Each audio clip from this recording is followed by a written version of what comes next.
Why do car rides make you feel tired?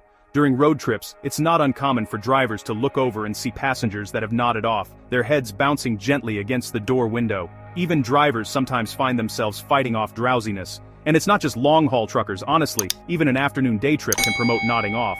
So why do car rides tend to turn us into bleary-eyed husks in need of caffeine or, blaring music to stay alert? According to Sleep.org, drowsy driving is often correlated with something called highway hypnosis, which is a term used for drivers and passengers who see their need to pay attention reduced when they're on a predictable and monotonous route. For road trips, this can mean staying on a highway for extended periods without needing to check for exits or navigate the sometimes tricky paths present on side roads.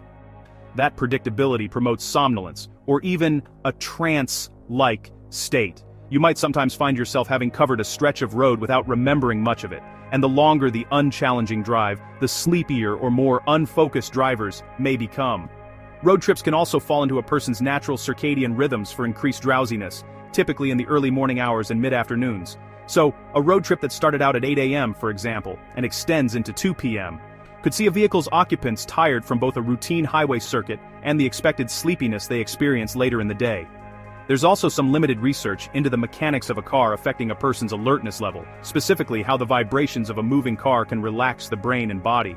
While that's a possible explanation, all we know for certain is that the lack of mental stimulus on a drive can promote fatigue. That can prove deadly, as the Centers for Disease Control estimates up to 6,000 fatal crashes a year are caused by drowsy or inattentive drivers. The U.S. National Highway Traffic Safety Administration estimates over 100,000 crashes a year involve people struggling to stay awake. So, to stay safe, it's best to take breaks, switch drivers, and make responsible use of caffeine to promote alertness.